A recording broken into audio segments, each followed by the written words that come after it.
Assalamualaikum warahmatullahi wabarakatuh. Kembali lagi di channel YouTube Dapur Umi Asyaf. Terima kasih sudah klik video ini. Atau mungkin video ini tidak sengaja muncul di beranda YouTube Anda. Ditonton videonya sampai selesai, karena di video saya kali ini saya akan membagikan rutinitas saya di malam hari.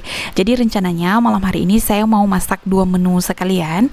Dan sebelum saya memulai aktivitas saya itu, saya mau menunjukkan sisi dan tata letak dapur saya.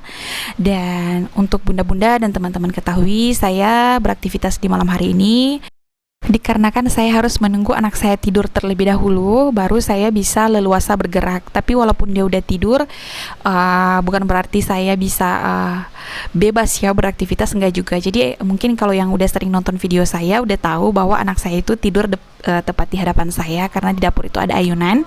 Dan ini sebelum saya masak, saya mau menunjukkan tata letak dapur saya, biar bunda-bunda dan teman-teman yang nonton di rumah lebih familiar ya dengan dapur saya. Jadi ini biasanya saya sebelum masak, saya itu menyiapkan dulu ya peralatan yang akan saya gunakan, seperti wajan, sutil, dan lain-lain. Jadi giliran saya mau masak, saya udah nggak kesana kemarin untuk ngambil barang-barang yang akan saya gunakan nanti gitu. Jadi saya masak malam hari ini sekaligus ngecek ya apa saja yang akan saya belanja di bulan Juli ini. Mungkin bunda-bunda dan teman-teman apakah udah belanja bulanan? Pasti udah ya, karena ini kan udah mau pertengahan bulan Juli ya. Dan untuk saya belum belanja bulanan, makanya sebelum saya masak malam hari ini saya ngecek-ngecek dulu bumbu dapur, supaya nanti pas saya belanja bulanan itu nggak kelupaan. Karena seperti beberapa video saya yang sebelumnya, saya sudah sharing, saya itu selalu lupa beli Royco ya. Saya kalau beraktivitas di malam hari seperti ini, itu berarti saya waktu pagi atau siang hari itu nggak sempat ya untuk masak-masak. Jadi saya adalah orang yang nggak mau terlalu memaksakan ya, walaupun memang lebih baik ya kita masak itu pagi hari gitu. Tapi kalau memang lagi nggak sempat, ya saya juga nggak terlalu memaksakan, karena mungkin ada sesuatu dan lain hal yang membuat saya nggak bisa beraktivitas di siang hari, makanya saya lakukan di malam hari. Dan ada kejadian tadi itu, pisau yang sering saya gunakan itu patah ya. Sedih banget, karena pisau itu memang murah sih ya, hanya 20 ribuan di pasar yang putih itu, besi sama gagangnya maksud saya pisau sama gagangnya itu besi, tapi patah ya. Padahal pisau itu bersejarah ya untuk saya, karena dia sudah menemani saya kurang lebih selama saya baru menikah dan saya mulai tinggal di kontrakan kurang lebih 2 tahunan ya, hampir 2 tahun. Dan ternyata pisau itu harus patah ya. Saya berpikir gimana ya nyambungnya. Dan untuk wajan penggorengannya saya udah sediain, karena saya rencananya mau goreng ikan, jadi beserta tutupnya itu saya sudah sediakan ya. Dan ini ada sisa tempat minyak gorengnya. Jadi ini adalah mangkok stainless ya. Ini sebenarnya bukan yang dijual itu yang ada saringannya. Ini sebenarnya ini lumayan besar ya. Saya pikir kalau misalnya mau beli lagi bisa, cuman menurut saya masih punya mangkok stainless, memang nggak ada saringannya. Jadi giliran saya masak mungkin akan ada sisa-sisa penggorengan di minyak bekas, ya udah nggak apa-apa, saya saring manual aja ya. Mungkin barang itu masih bisa digunakan terus diganti dan dibeli lagi, kayaknya sayang ya. Apalagi ini kan barang-barang rempah-rempah pada mahal ya, sangat perhitungan banget untuk ngeluarin duit gitu. Dan ini sepertinya garam di dapur saya udah habis, ini tinggal dikit ya.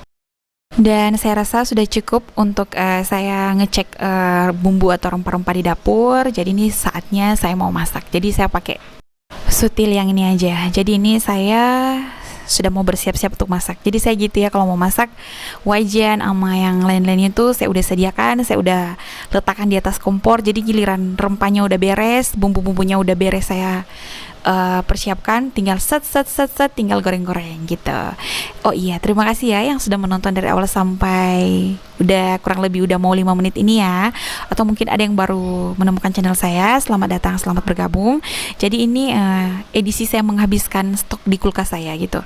Jadi saya kalau misalnya food preparation itu ya, itu saya berusaha apa yang saya belanja, entah itu bahan kering ya ataupun bahan mentah, maksud saya di sini sayur gitu ya, atau apapun itu saya berusaha agar bisa saya olah semuanya. Jadi saya nggak akan belanja kalau masih ada stok di kulkas gitu. Misalnya masih ada sisa sayur atau ada ikan, itu saya nggak akan belanja lagi gitu. Karena intinya kita food preparation itu kan biar budgetnya irit ya. Kita beli makanan dan nyetok di kulkas. Tapi kalau kita selalu belanja, terus kita nyetok dan akhirnya banyak juga sayur atau apapun itu yang terlanjur udah lama banget di dalam kulkas. Ntar kalau kelamaan juga kan sayang banget ya kalau misalnya kelamaan diolah gitu ya. Nah, ini tomat saya udah ada di detik-detik terakhir ya. Tomat masih stabil harganya di sini 1 kilo 30 ribuan. Jadi saya pakai satu aja tomatnya. Dan itu saya karena cabai masih mahal juga ya di daerah saya juga, sampai saat ini masih 100 ribu rupiah per kilogram. Jadi harganya itu bervariasi. Kalau cabai yang super di sini 100 ribuan per kilogram. Kalau mungkin cabai yang mungkin bagus tapi nggak super ya, itu mungkin 85 90-an gitu. Dan ini saya punya daun bawang. Jadi saya kalau bersihin bawang tuh sampai daun-daunnya itu saya ambil ya. Gitu. Jadi saya rencananya ini bumbu yang saya sediain ini untuk 2 menu gitu. Jadi biar sekaligus ya, biar nggak bolak-balik ngambil cabai sama tomat sama bawang di kulkas. Jadi saya ketika selesai ngambil cabai, tomat dan lain-lain, itu wadahnya itu saya langsung kembalikan ke kulkas biar nggak terlalu numpuk di atas meja ya. Jadi ini kebiasaan saya kalau saya mau motong ikan gitu, saya asah dulu pisaunya. Jadi asahan saya ini masih asahan tradisional ya. Masih pakai batu asah. Jadi sayang ya kalau nggak digunakan ya. Jadi itu ada cerita juga di batu asah ini, tapi ntar saya motong ikan dulu nanti saya ceritain ya. Jadi ini rencananya saya mau potong aja bagian kepalanya. Terus ini saya bikin kuah karena ini request suami saya, dia suka kalau bagian kepala itu dibikin kuah gitu. Kuah bening tapi ditambahin bumbu kunyit ya. Dan ini buat ikan ini saya bagi 2 aja, terus saya goreng gitu. Nanti setelah selesai masak gitu, ya udah mateng, baru saya bagi-bagi lagi. Dan setelah saya cuci bersih seperti ini, itu rencananya saya mau kasih garam sama jeruk aja gitu. Dan untuk bekas wadah-wadahnya ini atau pisaunya, tempatnya yang saya gunakan untuk motong atau saya naruh si ikan mentah ini, itu biasanya saya langsung cuci ya, biar aroma amisnya itu nggak nempel di tempat seperti tempat motong kayak gini, di telanan kayak gini gitu. Dan saya masih menggunakan sabun cemerlang. Jadi gini bun ya, sabun cemerlang ini memang sering digunakan ya buat cuci kendaraan. Tuh saya sering lihat suami saya itu nyuci motor pakai sabun ini.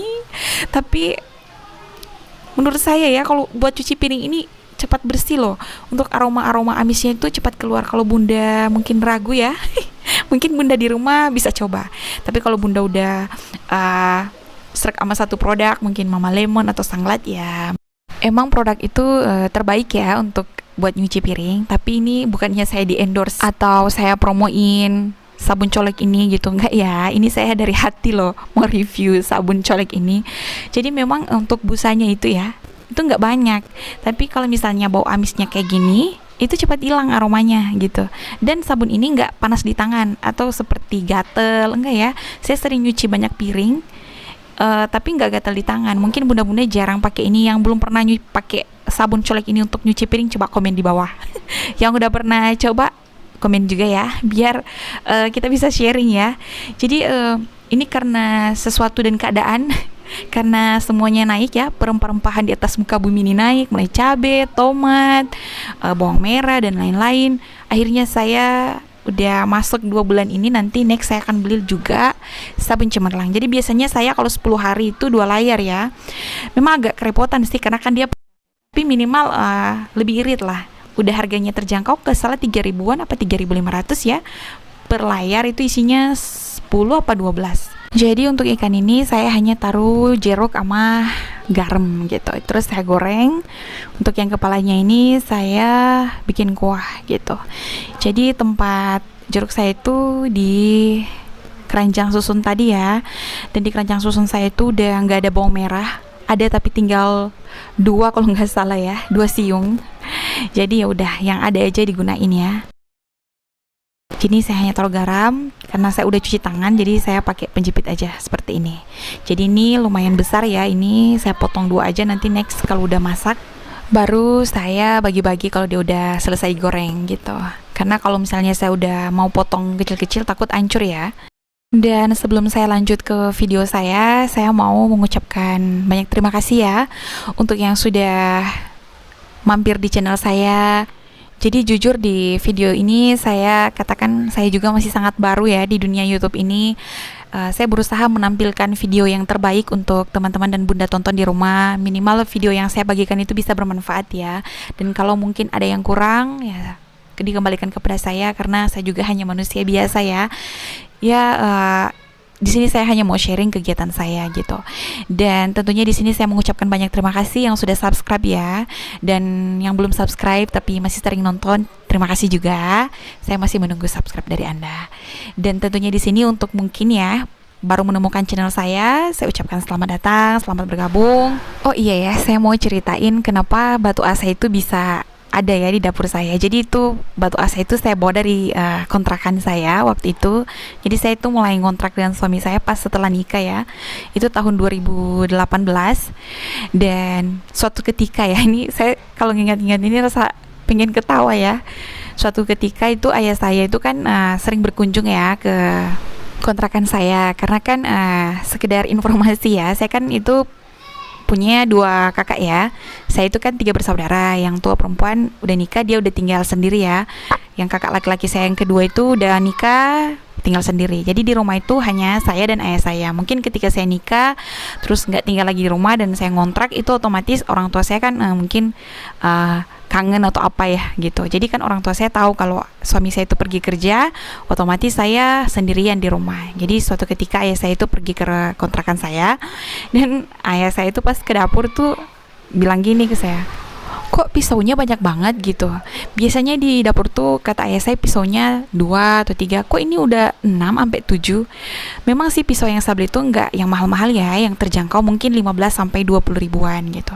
Terus saya bilang, soalnya belum lama dipakai pisaunya udah nggak tajam gitu. Saya bilang itu ke ayah saya. Jadi pas ke pasar atau belanja gitu ya, belanja mingguan, itu sebenarnya nggak niat-niat beli pisau, tapi kan pas kita mau belanja itu kan lewat di tempat barang-barang gitu ya, kayak ada perintilan-perintilan di dapur ya, saya tengok ke pisau karena mungkin di alam bawah sadar ya, aduh pisau di rumah udah nggak tajam nih, udah beli aja. Ditanya berapa harganya, 15.000 atau 20.000, ya udah saya beli. Tanpa saya sadari udah lumayan banyak ya di dapur, udah 6 sampai 7 gitu. Terus ayah saya bilang, kamu ntar kalau ke pasar lagi gitu, karena kan saya waktu di kontrakan itu saya kalau belanja kebutuhan apa-apa itu jarang ya masuk ke pertokoan gitu. Biasanya di pasar kan udah ada barang-barang ya. Jadi sembari saya dubbing ini, di depan rumah saya itu banyak banget ya anak-anak, itu lebih dari 9 sampai 10. Mereka itu lagi main, lari-larian. Jadi mungkin di saat saya dubbing ini agak kedengaran suaranya ya, harap dimaklumi ya. Itulah singkat cerita kenapa batu asa itu hadir di dapur saya. Jadi saya kalau ada barang-barang yang mungkin ya masih bisa digunakan itu saya gunakan ya, saya nggak simpan gitu. Jadi di saat ayah saya nanya, kok pisaunya banyak banget, itu saya ngomongnya tuh ringan banget ya, kan udah nggak tajam. Tuh saya ketika udah sekarang-sekarang ini saya mikir, kok kenapa nggak beli batu asa ya? Mungkin karena saya baru nikah ya, mungkin lagi senang-senangnya gitu, jadi otaknya ini nggak bisa mikir ke arah situ ya. Terus ayah saya bilang, kamu mau sampai kapanpun, mau kiamat juga, kalau kamu beli pisau terus nggak beli asahannya itu ama juga bohong gitu. Tetap nanti ntar kalau ke pasar ayah saya bilang, kamu harus beli batu asa ya. Ya udah saya bilang, iya saya beli. Kok saya nggak mikir ya waktu itu ya. Ya malum ya, ibu rumah tangga baru, jadi mungkin kaget ya dengan suasana yang belum nikah, tiba-tiba wah udah punya suami gitu ya. Jadi mungkin nggak kepikiran ya gitu. Jadi batu asa itu tetap sampai saat ini tetap saya masih gunakan gitu. Dan ini saya lagi motongin tahu, dan ini saya ngabisin stok tahunya, tinggal 5 apa 6 potong gitu. Jadi sekedar informasi, saya itu beraktivitas ini dari jam 10 malam, itu selesainya jam berapa? Itu kurang lebih jam 2 lewat ya, jam 2 tengah malam. Saya juga nggak tahu kenapa bisa sampai seperti itu, tapi saya itu sudah sering loh bun seperti ini gitu. Karena semenjak saya menikah itu saya merasakannya. Waktu saya baru nikah itu kan saya kurang lebih 2 tahun ya. Saya nikah 2018, 2021 saya melahirkan, kurang lebih 2 tahun lah. Itu saya nikah, tinggal dikontrakan sama suami saya waktu itu ya. Itu saya sudah merasakan ya gimana saya punya banyak waktu luang untuk saya mau masak, nyuci, beres-beres, apapun itu yang ini saya kerjakan. Mau masak ini bisa, masak itu bisa. Saya tinggal ngatur jadwal aja, mau masak malam, sore, apa pagi, atau gimana-gimana. Mau jalan, mau keluar, karena saya nggak punya anak waktu itu ya, belum ada tanggung jawab ya. Jadi tinggal diatur aja. Kalau misalnya badan nggak fit ya saya juga nggak maksain untuk beres-beres dan lain-lain. Tapi ketika ada anak ini saya merasakan kalau dibilang riweh atau apa ya, saya bingung untuk mengibaratkan, bukan kekecewaan, tapi seperti kita memiliki prioritas juga yang lain karena kan ada anak. Dan di sini kalau misalnya saya mikir gini ya, ketika punya bayi, saya mikir kalau saya nggak berusaha untuk tegar dan kuat, terus saya nggak bisa menjalani hari-hari saya. Capek urus anak gitu, itu udah emang ya, udah nggak bisa saya gambarkan lagi. Mungkin di sini bunda-bunda yang udah punya anak 1, 2 atau mungkin 3 itu udah bisa mewakili ya, atau sudah bisa rasakan apa yang ingin saya sampaikan ini. Tapi mungkin yang bunda-bunda yang belum punya anak dan baru menikah, ataupun mungkin di sini ada yang belum nikah dan nonton video saya ini, itu challenge-nya berbeda ya, gitu. Jadi ketika saya punya anak, saya tinggal bilang ke diri saya sendiri, dan bukan hanya di dalam hati ya saya ngomong, saya tuh bilang pakai suara sendiri seperti ini, saya tuh harus kuat gitu, saya harus bisa menyelesaikan apapun yang ada di hadapan saya, ngurus anak, ngerawat suami, bersih-bersih rumah, masak dan lain-lain gitu. Jadi saya selesai operasi, saya ngerawat anak saya itu seorang diri gitu, saya nggak dibantuin sama siapapun karena suami saya itu kan kerja. Dan itu waktu itu karena corona ya, saya selama hamil dari 1 bulan sampai 9 bulan tuh suami saya nggak di rumah. Jadi alhamdulillah ada ayah saya yang sering ke rumah temenin saya gitu. Jadi suami saya tuh datang ketika saya udah mau melahirkan ya, ketika saya udah mau operasi. Itu pun hanya seminggu doang, terus dia harus balik lagi karena 2021 itu masih coronanya masih lumayan parah ya. Jadi mereka yang kerja itu di tempat kerja mereka nggak dikasih pulang gitu. Jadi takutnya kan nanti kalau satu kena COVID, nanti semuanya bisa kena COVID ya di tempat mereka bekerja. Akhirnya hanya seminggu suami saya itu di rumah dan dia balik lagi ke tempat kerja gitu. Nanti 2 bulan kemudian baru mereka udah bisa di kerja dan pulang pergi ya. Jadi itu saya mengurus anak saya seorang diri gitu. Saya pernah ada di fase dimana setelah 2 minggu atau 3 minggu itu selesai itu ya, saya melahirkan anak saya, itu saya udah kecapean banget ya, karena saya ngurus anak saya itu seorang diri gitu, mau mandiin, bikin susu, saya harus nyuci botolnya sendiri, dari kamar saya jalan ke dapur gitu, saya mau makan pun saya masak sendiri gitu, walaupun hanya ya apa aja yang bisa dimasak gitu. Itu terus anak saya itu kan 1 bulan 2 bulan itu aduh tidurnya itu nggak pasti malam dia tidur, enggak ya. Jadi mungkin dia baru menyesuaikan dengan dunia ini ya. Ketika dia lahir itu saya udah ngantuk banget, mau pingin tidur, nggak ada yang bisa jagain anak saya. Dan saya juga sangat sayang kalau ada orang lain yang jaga anak saya, itu saya khawatir juga gitu. Jadi mau nggak mau saya itu harus bertahan di saat itu. Dan di situ saya langsung berpikir saya nggak boleh lemah gitu. Mungkin kalau bahasa populer bestie sekarang untuk anak-anak zaman sekarang, healing ya. Jadi kan healing itu maksudnya menyembuhkan diri sendiri tanpa bantuan orang lain. Jadi di saat itu saya saya harus kuat, saya bilang seperti itu. Walaupun nih kepala udah puyeng banget, pas di tensi darah itu 90-an ya. Saya bilang nggak, saya harus kuat. Anak ini nggak akan kecil terus seperti ini. Gitu. Itu saya ngomong sendiri ke diri saya. Jadi mungkin di sini bunda-bunda yang punya anak yang sempat aduh capek ya, mungkin ya itu manusiawi ya. Itu bawaan alam ya, namanya juga manusia kan, ada saatnya kita letih gitu ya. Jadi nggak apa-apa, kita harus semangat gitu bun. Insya Allah kalau anak-anak kita udah besar, kita akan punya banyak waktu luang untuk bisa mengerjakan apapun yang akan kita lakukan. Bener nggak?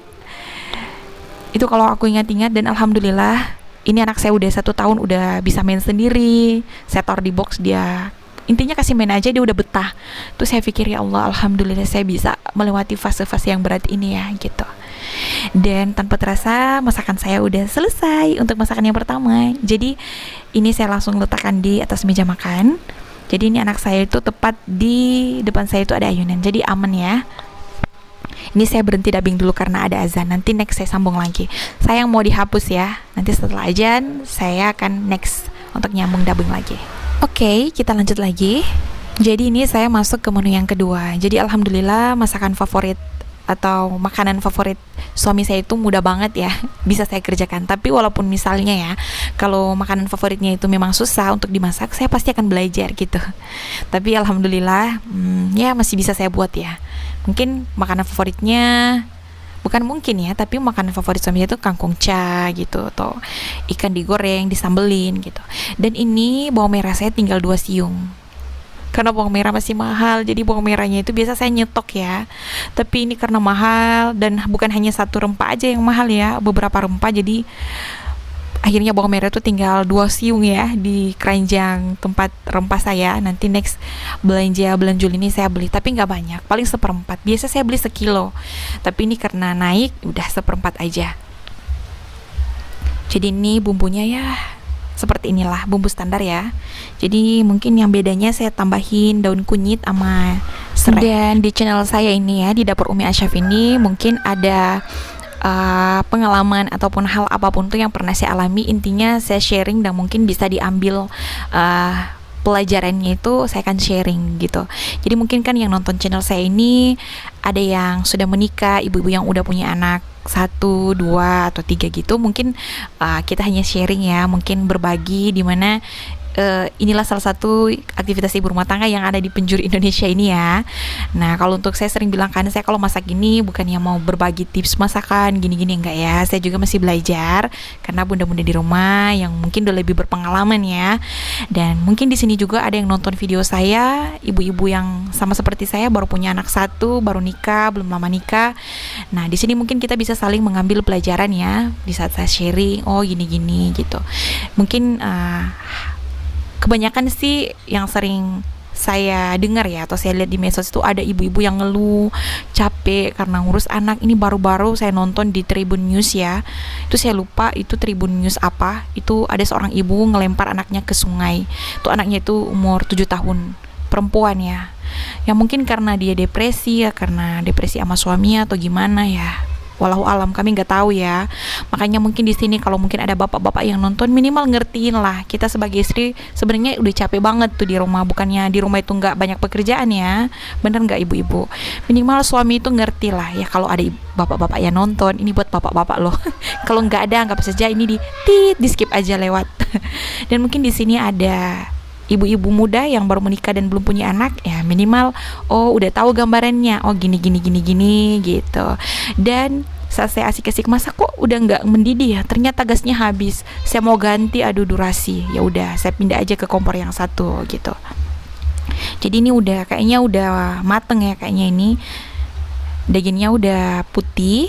Jadi hanya seperti ini makanan kami di rumah ya. Jadi untuk malam ini saya itu nggak masak sayur karena kemarin tuh saya udah masak sayur. Saya bakar ikan yang setengah ekornya ikan ini, dan saya masak sayur sawi putih, saya campur tahu. Dan ketika saya icipin, ini ternyata masih kurang garam. Ya udah, saya rasa sudah cukup. Ini saya langsung taruh di meja makan. Sesimpel ini. Dan ini udah mau jam 12 ya. Ini sebenarnya udah ngantuk, udah capek, pingin istirahat, tapi seperti yang saya bilang, ibu-ibu harus strong, harus kuat. Sebenarnya itu udah puyeng ya.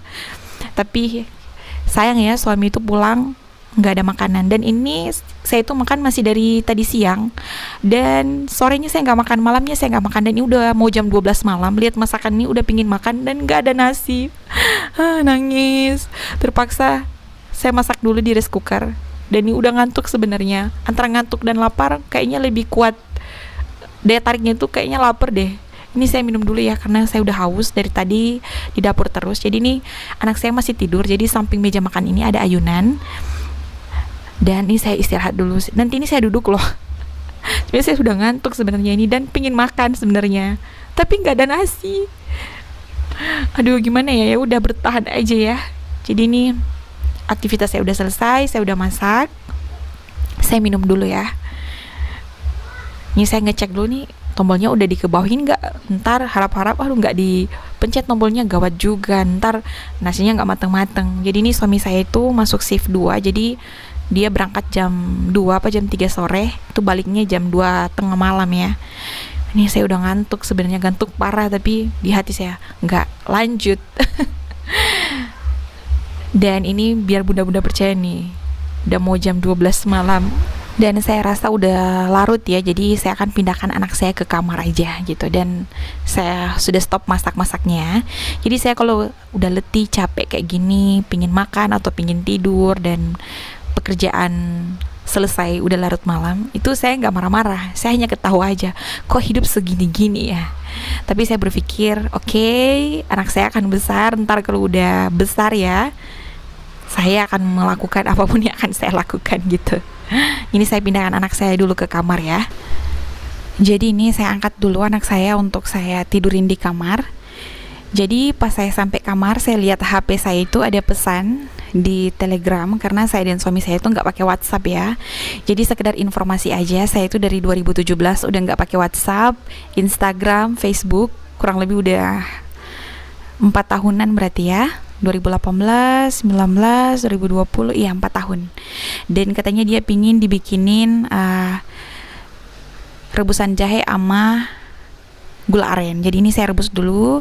Ini kan udah mau jam berapa? Setengah 3 setengah 3 dini hari ya. Jadi ini saya langsung saring, dan ini masih hangat. Dan saya ingat masih ada sisa, ini udah mau habis ya susu ini full cream. Dan inilah rutinitas saya di malam hari. Selesainya udah mau setengah 3 dini hari. Dan jika bunda-bunda dan teman-teman suka dengan video saya, di subscribe dan diaktifkan lonceng notifikasinya agar bunda-bunda bisa update bila ada video terbaru dari saya. See you next video.